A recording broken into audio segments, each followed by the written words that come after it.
Evening. We will call the Community Services Commission to order. It is now 6:32. So item number 1 on the agenda is actually an informational update from our Deputy City Manager. And I see her right there. Oh, If I can do a quick roll call, sorry, please. roll call. Thank you. Sorry, Dom. Chair Rosha, Here. Vice Chair Samuels, Here. Commissioner Bissner, Commissioner Ocon, Commissioner Vogel, Here.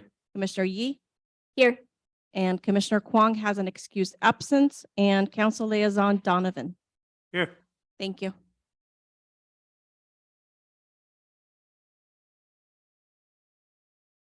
I'm going to turn it right over to you. Hi, good, thank you. Give me just a quick second, please.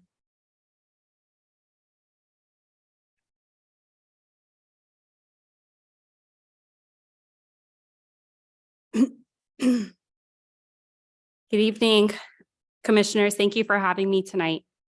My name is Dominica Megredici and I'm with the City Manager's Office, and it's an opportunity for us to come to all the commissions, provide some updates, share with you some pertinent documents, and hopefully answer some questions. If you recall, the city manager made her tour of commissions last year, and it's my turn this year. And it's an opportunity for me personally to have some face time with you. Looking at the documents that I've provided to you tonight, you have a few items before you. We have the Guide to Doing Business, and these are documents that our office has developed or we've developed across the departments as an opportunity of facilitating processes or improvements across the agency. The Guide to Doing Business is business oriented. It's an opportunity for businesses that exist in South Pasadena or are interested in South Pasadena or might have some business ideas, know who to contact at City Hall, how to facilitate the plans or ideas that they might have. And part of that is our economic development team and the business concierge service that we provide to them. Sharing that with you in case you know of any business owners or folks that might be interested in doing business at South Pasadena, that we're open for business and very welcoming. And please feel free to share my personal contact information with them in case they don't know where to get started at City Hall. I'm a good starting point. The next item I want to bring your attention to is our social services resource guide. This is a guide that helps to put our arms around all of the service providers that touch the city of South Pasadena. While South Pasadena is not a direct service provider for social services, there are a number of agencies that provide services to us. And this is an area that we're really making a big commitment to. We're hoping with the establishment and upkeep of this document, there's also an opportunity of interfacing with our community to help identify any gaps in service. And that will lead us to pursuing further partnerships and leveraging further resources. So please take a look at that. Please feel free to share it. This has also been shared on the city's website. It's on public counters. It's on the city mobile app, South Pass Mobile, and hopefully really readily accessible as a guide. Part 2 to this is going to be the senior services guide that Melissa Snyder and her team are developing and establishing. So we're really excited about that. It's an opportunity to truly tell the story of what all our services and programming is here in South Pasadena. The next item before you is a citywide quarterly updates. This used to be called the Major Developments Newsletter. This is a quarterly newsletter that we maintain to tell the story of the community development and public works departments, major capital improvement programs, major developments coming down the pike. And now we've expanded it to include any updates across the city agencies or the city departments. So this is something that we do present on, we launch these at our quarterly business networking events, but it is available online. It's something that we push out to residents, to businesses, to community members, so everyone knows what the big things are, the priority projects that are going on in the city. The next item is an early glimpse of the quarterly update to the strategic plan. This is actually going to be presented to City Council on Wednesday evening at the regular council meeting. As you know, the strategic plan was approved in 2021, and it's a 5-year document that helps to prioritize the community's priorities as determined by city council and community members through the facilitation process that took place about 2 years ago. The strategic plan is something that, again, is an agency-wide document. It's an interdepartmental effort to address various community priorities. And the benefit of having a strategic plan is that you have a concerted forecasting of priority areas. And then we work together with the city manager and with the city council on meeting all of these priorities, resourcing them, and making sure that we get them done. As you know, we had elections in fall of 2022. And with that, we've onboarded a new council person and a new city treasurer early this year. So with that, and the fact that we are over 50% complete of the strategic plan before you, it's a good opportunity for us to revisit the strategic plan and make sure that we're continuing to keep it a living document. So with that, probably in August of this year, we're going to be hosting a strategic plan revisit, and that's going to include community planning and community input, because it's an opportunity for us to say, does this document still reflect our current priorities? Are there priorities that maybe were a priority 2 years ago when it was established, but now it's time for us to shift things or to help reprioritize and re-resource some of the efforts that we're all focused on? And finally, it's our year in review. You might have seen this as we shared it far and wide last year, but it's the accomplishments and tells the story of the agency and all of our departments across the agency in 2022.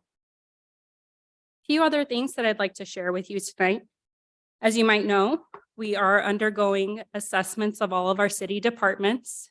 So we have completed the Public Works Department assessment. We are undergoing community services. We have recently launched the Police Department assessment, and all of that does include community input and feedback. Next on the list for us is going to be fire. The department assessments are really a helpful tool for us as we work with consultants and we've also completed finance. It's a helpful tool for us in analyzing our departments.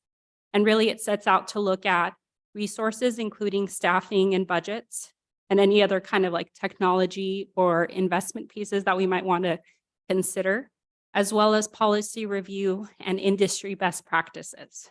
When these assessments are completed, we work with the city manager's office and bring those analyses and those recommendations to city council so that we can make it actionable and figure out what our next steps are to implement any of those best practices or kind of recommendations that come out of that. The citywide electrification project is underway.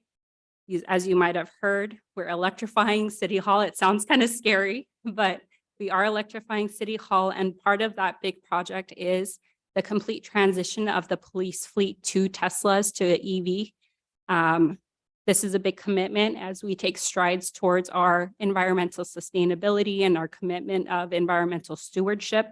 We recently, on March 1st, provided an update to City Council on that project. We are moving at light speed. So staff has committed to keeping council and the community apprised. We'll be doing press releases and information out to the community. If you or anyone you know has any questions about that, we also have a frequently asked questions document that we've developed to make sure that the community knows what the project is, what the timelines are, and what to expect of it as we carry on implementing that priority project.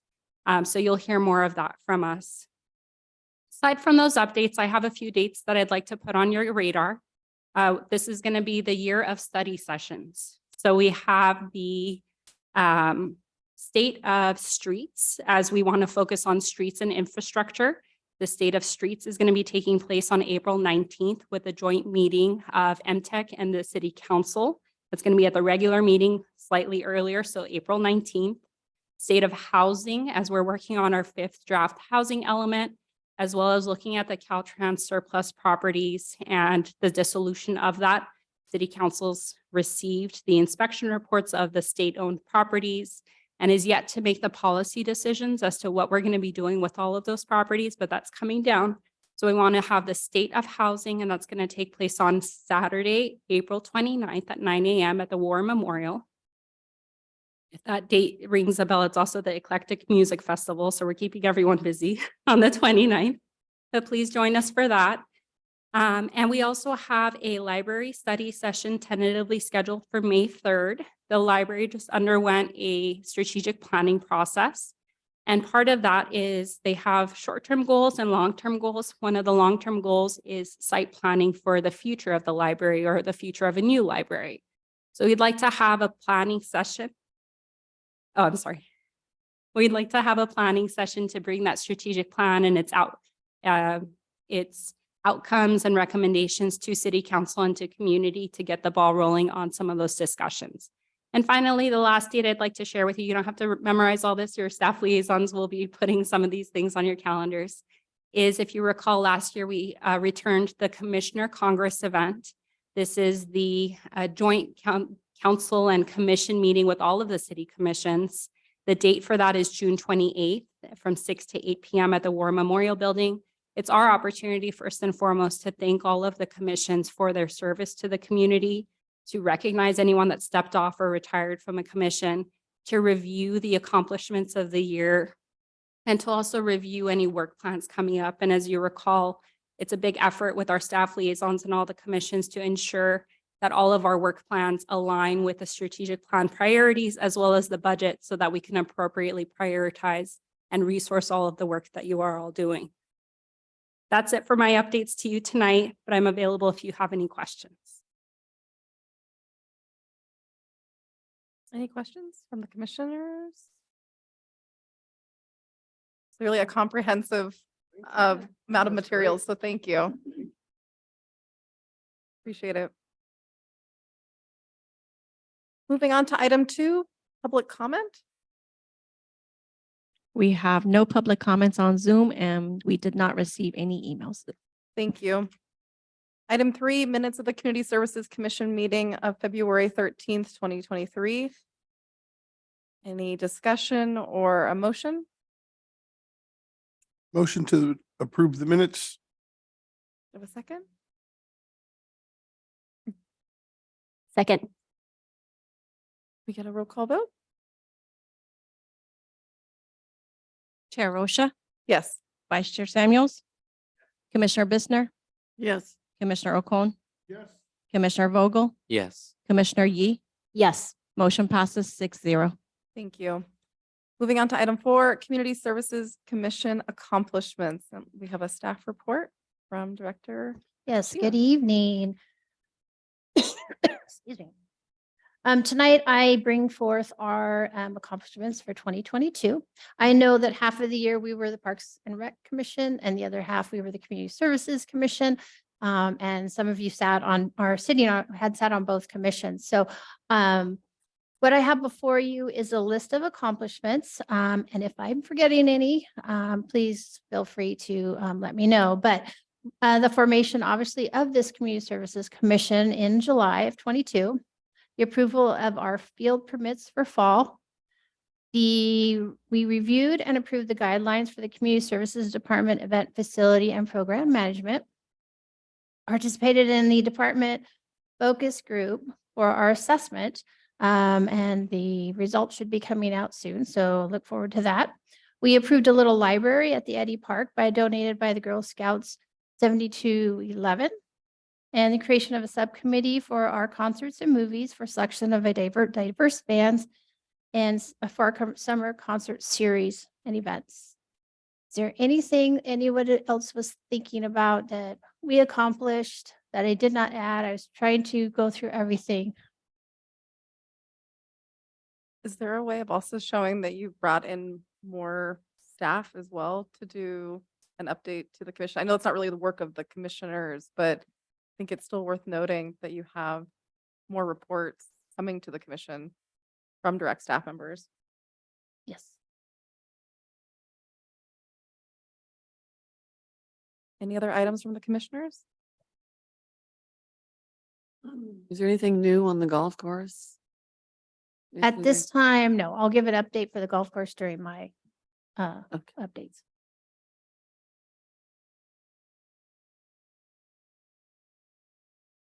There are no questions and no additions. Then this is what I will take for the Commission Congress. As last meeting, we reviewed and approved the work plan. So this time we've reviewed our accomplishments, and these will actually be used when we give our presentation, which Victoria, you will be giving that presentation at the Commission Congress. And Brian, you're next up in case something happens, you can't be there. So we will prepare both of you just in case. Perfect. Is that 6:28? Yes. I'm out of town. Oh, So I better be there. Okay. So I make a motion that the commission review and approve the Community Services Commission accomplishments for 2022. Do I have a second? Would you have that friendly amendment to add this? So what? Did you want an amendment to add Oh, yes. staff division reports? Yes, with an amendment to add about staff. We have a second? You get a roll call vote? I'm sorry, who seconded the motion? Commissioner Bisner? Thank you. Chair Rosha, Yes. Vice Chair Samuels. Commissioner Bittner. Commissioner Ocon, Yes. Commissioner Vogel, yes. Commissioner Yee. Yes. Motion passes 6-0. Thank you. Moving on to item 5, City Council Liaison Communications. The main issue right now, and the main issue at the last council meeting was the transition of the entire fleet of the police department to electric. I think most people are aware of it, but not everybody. The city bought 20 cars. Some of them are in right now for bringing them up to the police go what they need for electronics in the inside and the mechanical things such as the cage in the back. That was discussed in depth at the last council meeting, and the big ticket item on that was the charging stations.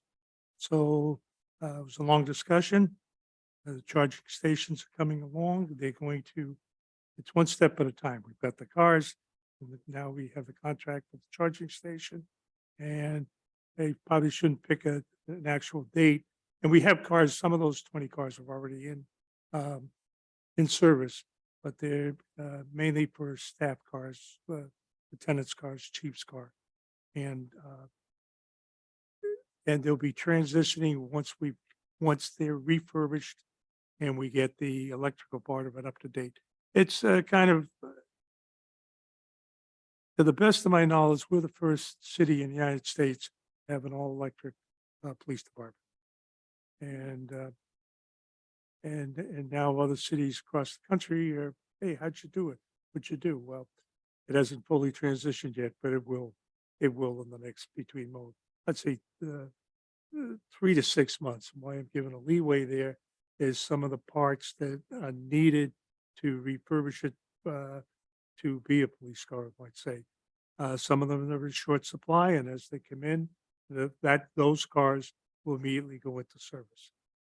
And that was the big ticket last Wednesday, on the Wednesday before. And thank you. That's about it. Any questions for Councilmember Donovan? Yes.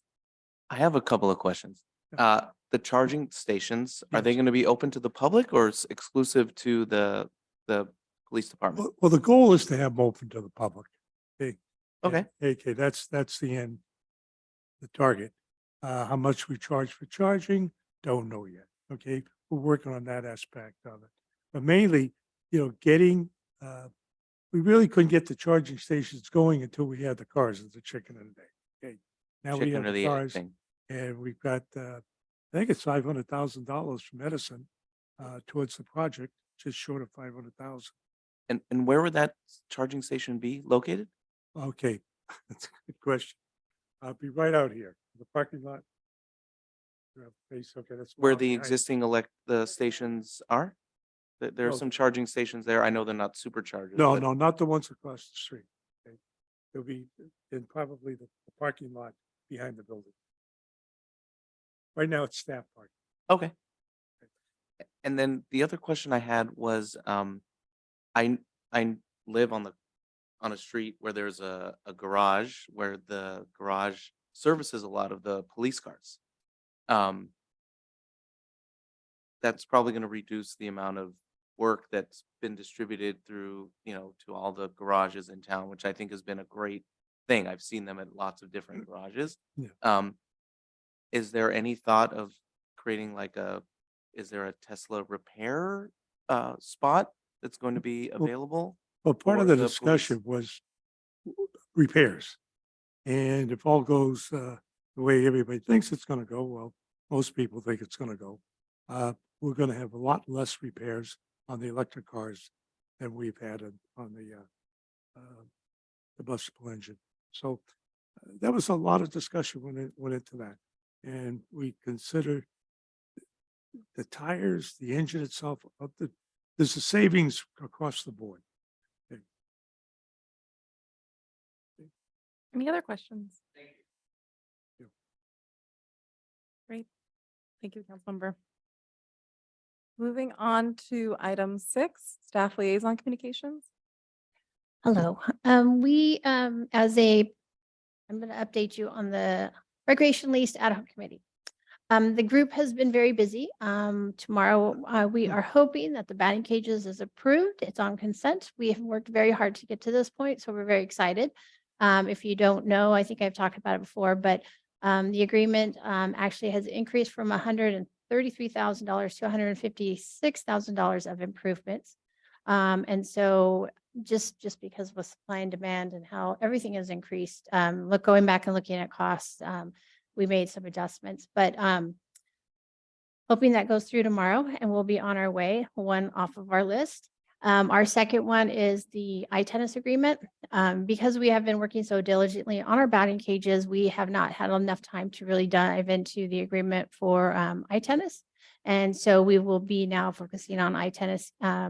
The deal points have been all agreed upon and approved. Now it's just putting it all in writing and agreeing upon it in writing next. So, and just about the golf course, we have a tentatively scheduled special joint meeting of the ad hoc and council on March 17th to review the report that has come through the consultant and the committee.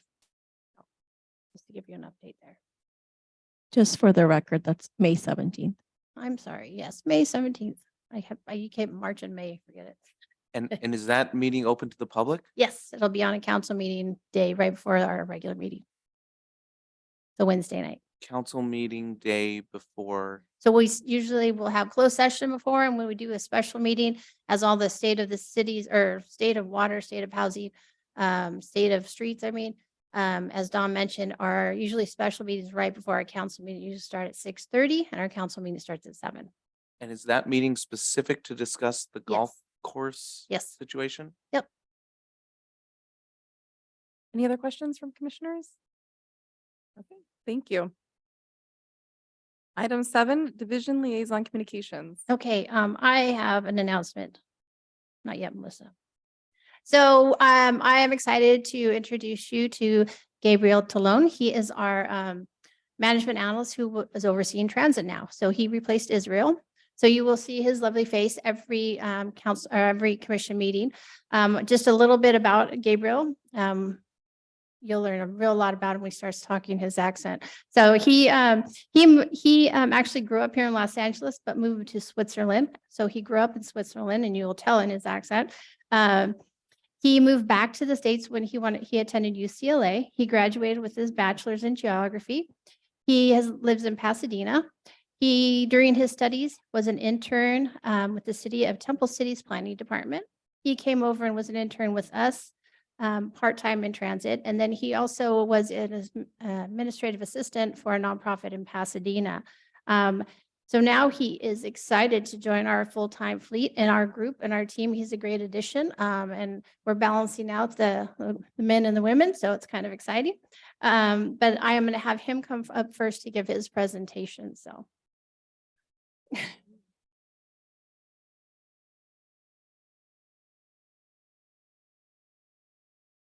Good evening, commissioners. Can you hear me? Yeah, my first time doing this, so thank you. Thank you, Sheila, for the introduction. I'm excited to be working with you. And I started 2 weeks ago. And so here's my update on the division. So in the past month, Data Right provided 432 trips to our seniors. 20% of them were medical trips. Overall, we've seen an increase in comparison to the previous month. In terms of training, on March 1st, Phoenix Motorcars came to give in-person training to our staff regarding the new electric vehicle received in January. This vehicle is, as of right now, registered and fully operational. And for the rest of the fleet, we have 2 MV1s and 1 electric bus that are operational. One of the MV1 this month had its brake pads, brake rotors, and contramalls replaced following its 45 days inspection. The third MV1 and the department truck are out of order due to stolen catalytic converters. We're in the process of replacing the one on the truck. And finally, in terms of our leisure trips that we provide each month, we went to Hastings Village and Savers. Especially Hastings Village was a success because we had a lot of participants, and some of the seniors told us they were able to shop and also have lunch there.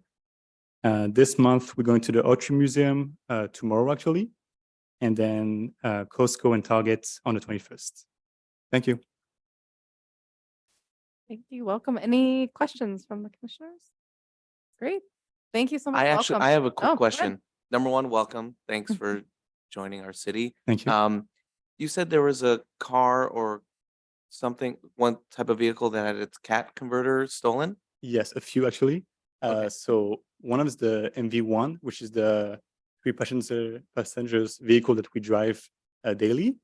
And the other one is the department truck that we don't use in this division, but it also got its double catalytic converter stolen.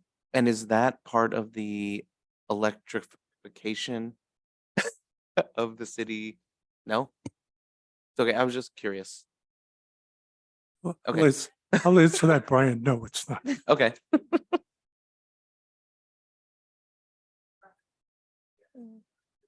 Isn't there an event upcoming for catalytic converter etching? Yeah. But it just means that if it's recovered, there's some way of tracing it back. Well, I don't mean it'll help you. I'm just saying Thank you. it'll get the person in trouble. Thank you so much.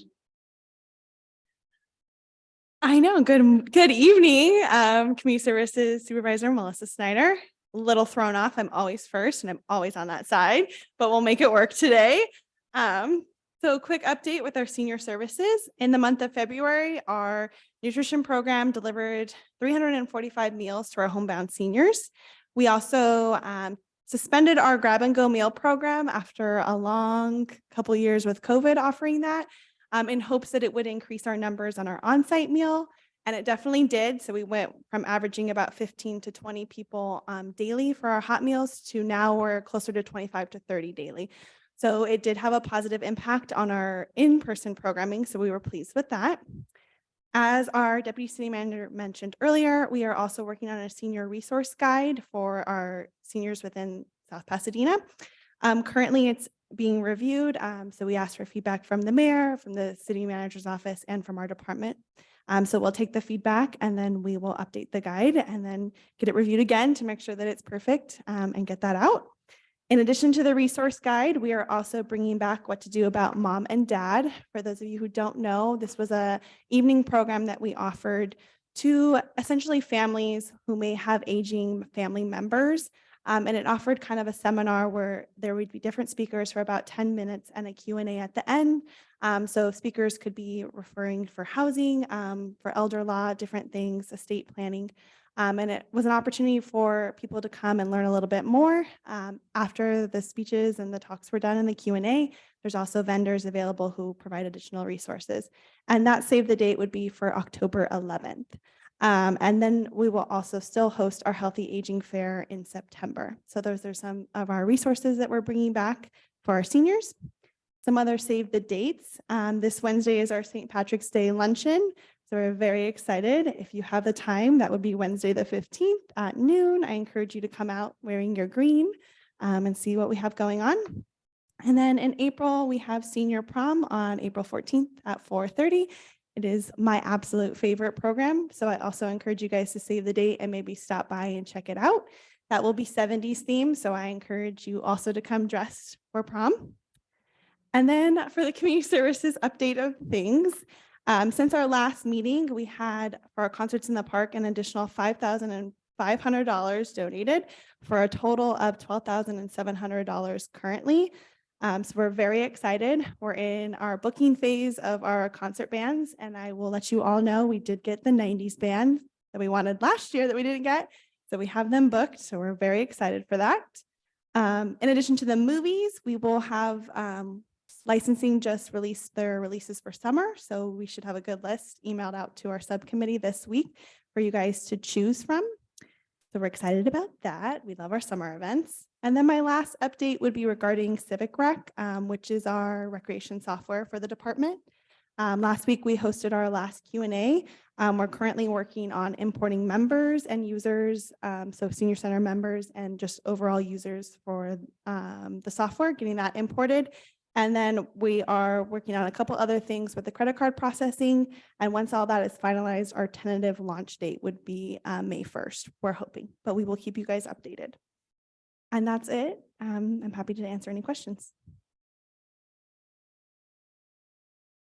What is the credit card processing? So the Civic Rec itself is a software that houses all of our recreation management.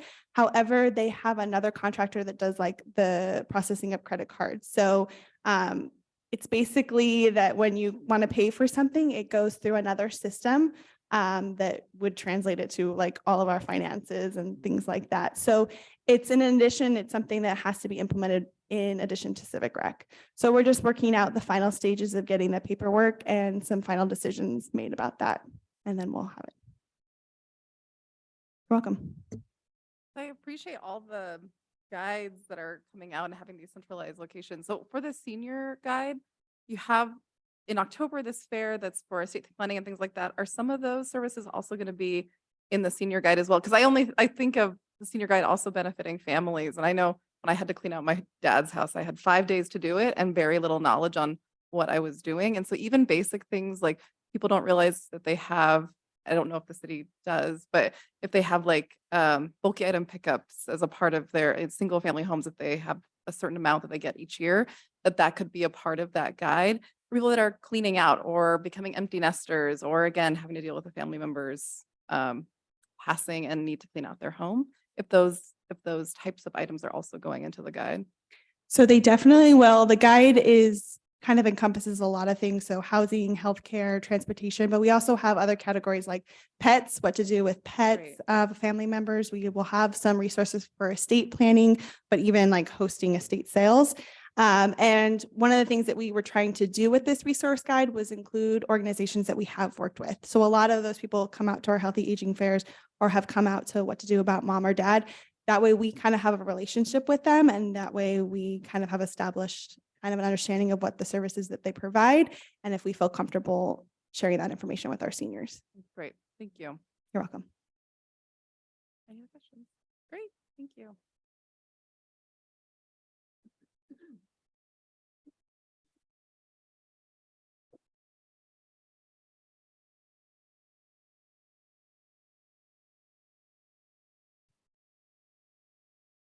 Good evening, commissioners. How are you?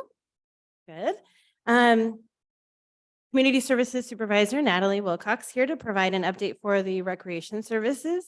So for our outdoor rentals this month, for the month of February, I should say, the Recreation Division hosted a total of 43 park reservations. Garfield Park hosted 23 rentals, Arroyo Park hosted 19 rentals, and Orange Grove Park hosted 5 rentals. For facility rentals, we have several upcoming spring rentals coming up, private renters who are looking to host many events. So we're super excited about that. And we've also been providing many walkthroughs for each of our facilities for the youth house, Eddy Park, and for the War Memorial Building. So I will give an update next month on all those. For our recreation classes, the recreation spring session began taking registration February 1st. We currently have 369 participants enrolled that started this first month of March. Enrollment is expected to increase in April and May. For our recruitments, the Recreation Division is recruiting right now to fill multiple seasonal part-time positions for rec leaders for our summer camp program. Leaders will be in charge of planning, organizing, and conducting recreational activities for the youth during the summer.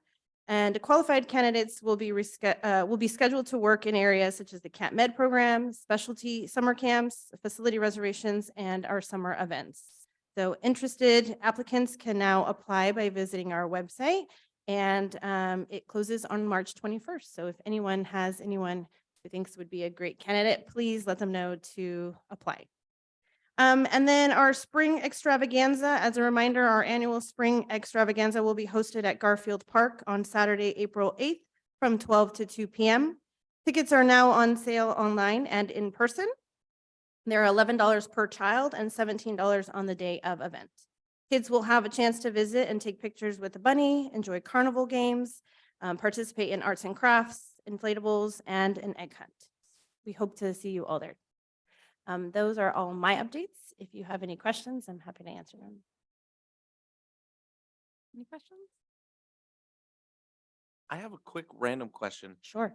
We don't charge for, do we charge for other events at Orange Grove Park? I'm just curious, is like why we charge for the extravaganza or? We have Right. other special events that we do charge for, Okay. such as our Breakfast with Santa event. There's some that have been put by set for charging. And then those that we offer that are also free of cost. So we have a little bit of both. Okay. I have a question.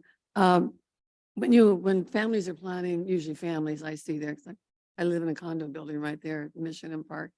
And I walk through the park just about every day. A lot of parties there, do they have to rent for birthday parties? Are they just free to go and set up? Because sometimes they get quite extravagant with canopies and music and, Sure. And- Yeah.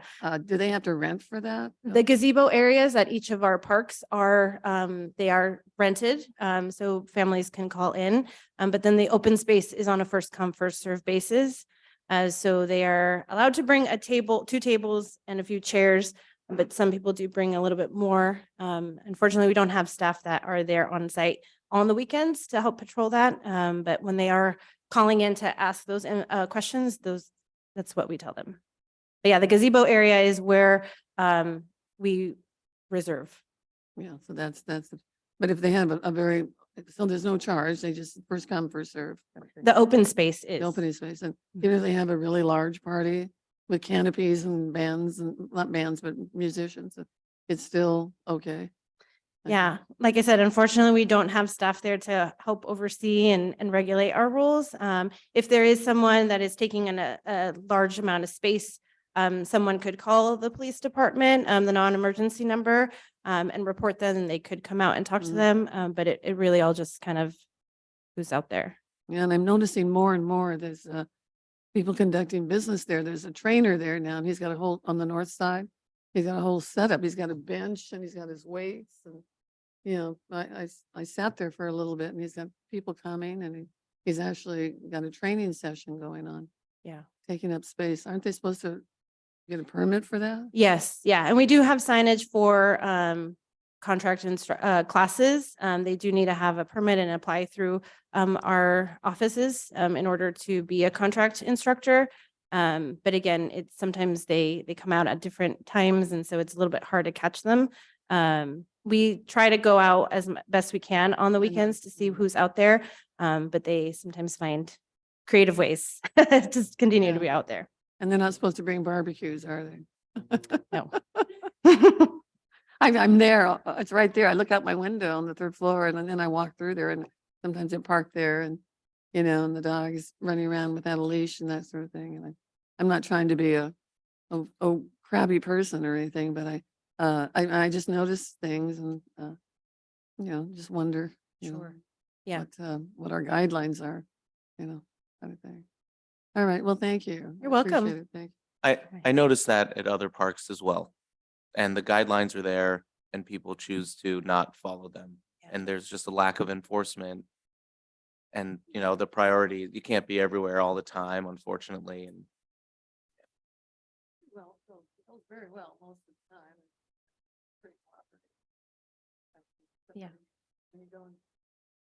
Well, I don't, shouldn't even mention it, but you go and do yoga and you're in a down dog position and the loose dogs and please come and lick your face. I mean, that's kind of interesting, but that's the only thing. All right, thank you. Thank you. You're welcome. Thank you. Thank you.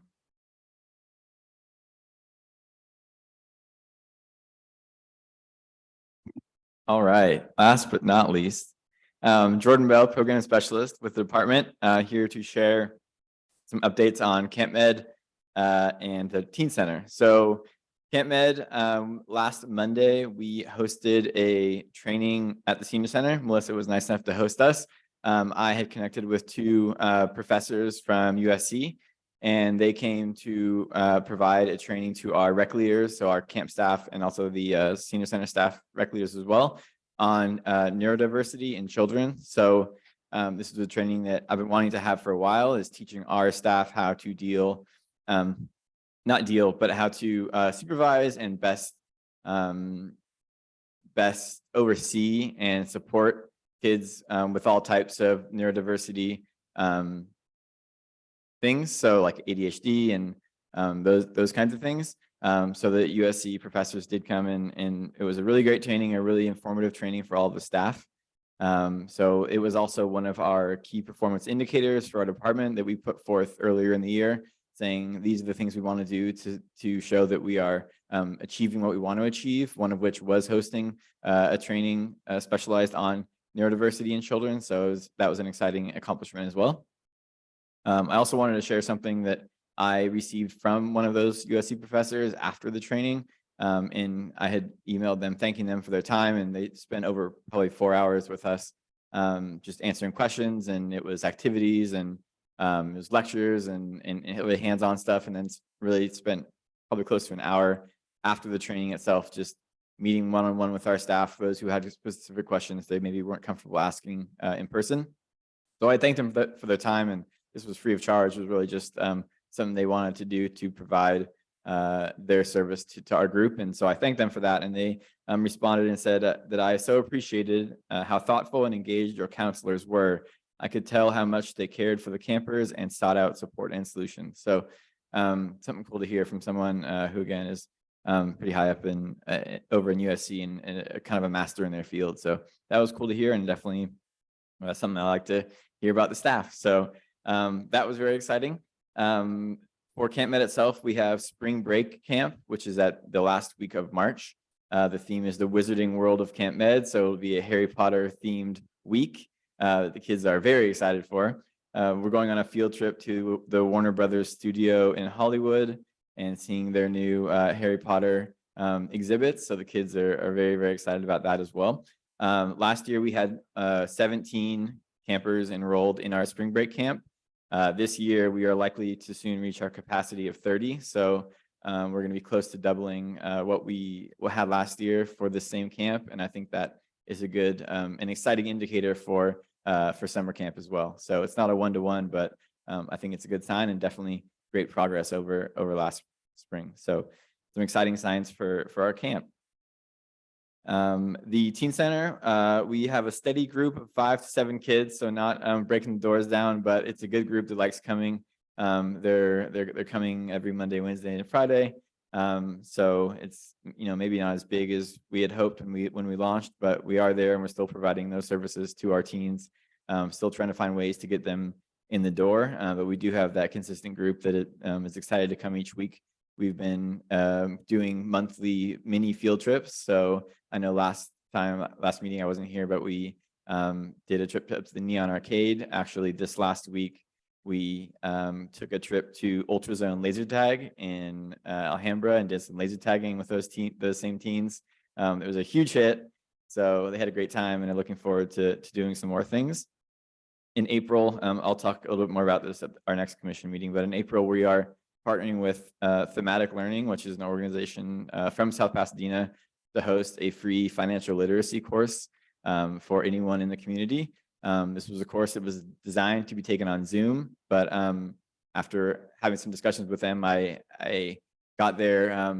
They accepted my offer to come to the Senior Center itself, aka our Teen Center, to have it in person, to hopefully get teens who may not be coming at the moment, get them in for something else and show them kind of what we have to offer. There'll be raffles and pizza and all that kind of fun stuff that teens like and everyone likes really. So again, more info about that at our next commission meeting. That's going to be in late April. So I kind of mentioned it before. I think I should just let you know kind of one of the barriers of entry we're seeing to our teen center.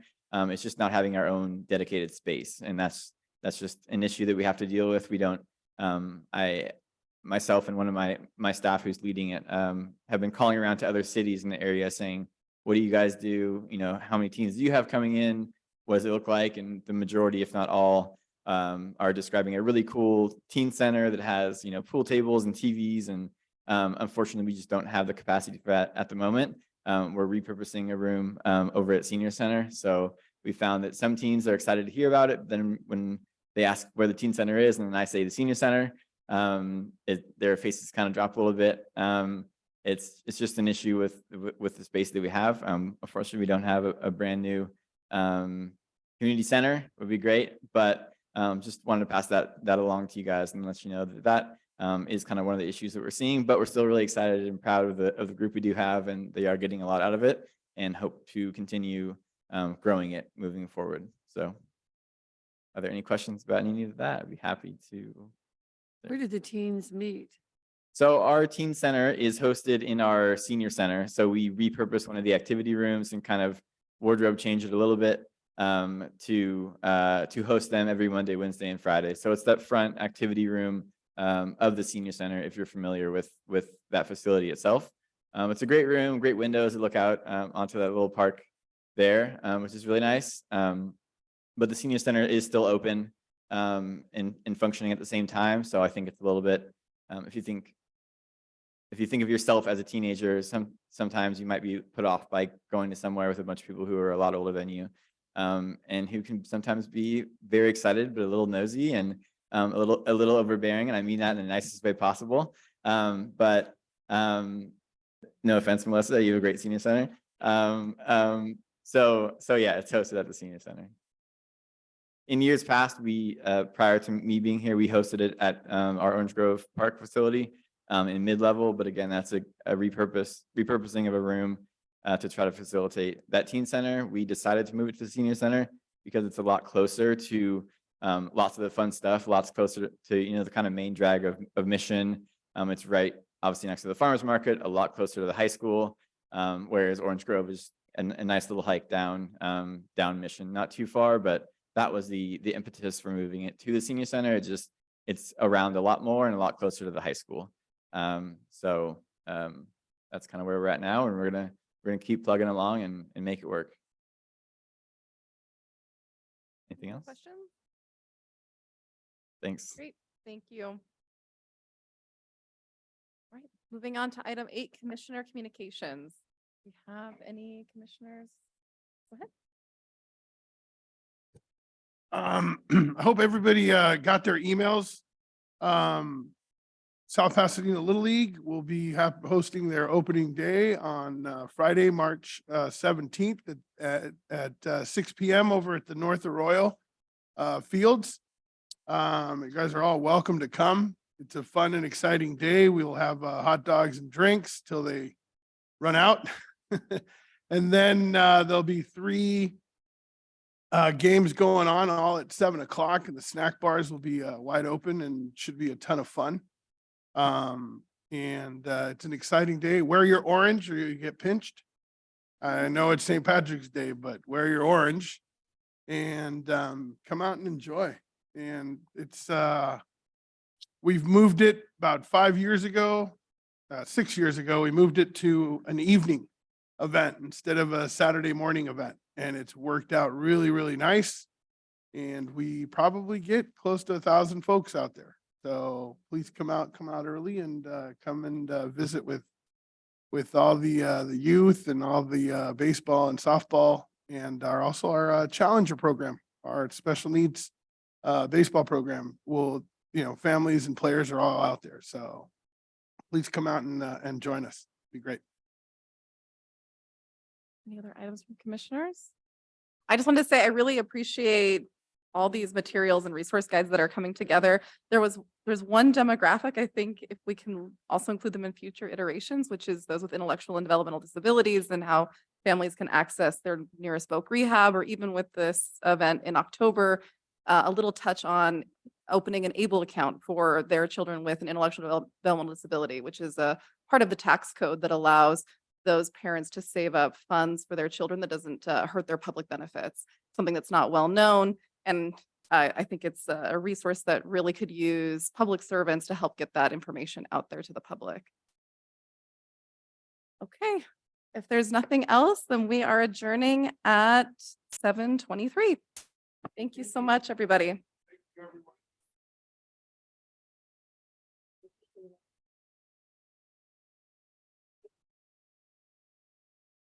Good to see you.